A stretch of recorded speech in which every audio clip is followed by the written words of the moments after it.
വണ്ടിപ്പെരിയാർ ബലാത്സംഗ കേസിലെ പ്രതിയെ രക്ഷപ്പെടാൻ അനുവദിക്കുന്ന പോലീസിന്റെ നടപടിക്കെതിരെ കൊച്ചിയിൽ കോൺഗ്രസ് പ്രവർത്തകർ സായാഹ്ന ധർണ സംഘടിപ്പിച്ചു.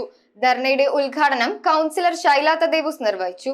വണ്ടിപ്പെരിയാർ ബലാത്സംഗ കേസിലെ പ്രതിയെ രക്ഷപ്പെടാൻ അനുവദിക്കുന്ന പോലീസിന്റെ നടപടിക്കെതിരെ കോൺഗ്രസ് പ്രവർത്തകർ സായാഹ്ന ധർണ നടത്തി. കൊച്ചിയിൽ സംഘടിപ്പിച്ച പ്രതിഷേധ ധർണ കൗൺസിലർ ശൈല തദേവുസ് ഉദ്ഘാടനം ചെയ്തു. കോടതിക്ക് ആവശ്യമായ തെളിവുകൾ കിട്ടാതിരുന്നതുകൊണ്ട് ഇതുപോലെയുള്ള ഇത്രയുമാത്രം ക്രൂരമായിട്ട് ഒരു കുട്ടി കൊല ചെയ്യപ്പെട്ടിട്ട് പോലും യാതൊരു തെളിവുകളും ഇല്ല എന്നുള്ള ഒരു കാരണത്താലെ കോടതി വെറുതെ വിടുകയാണ് ചെയ്തത്.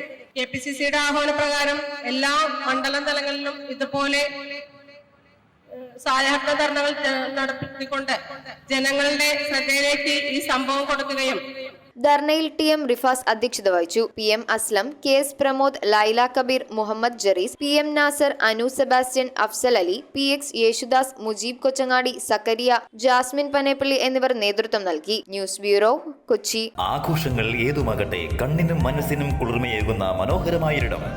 വിശാലമായ കാർ പാർക്കിംഗ് സൗകര്യത്തോടെ Hakko lake view banquet hall, Kallanchery road, north Kumbalangi, Cochin 7. Swimming coaching ഡിസംബർ 23 മുതൽ ജനുവരി 1 വരെ.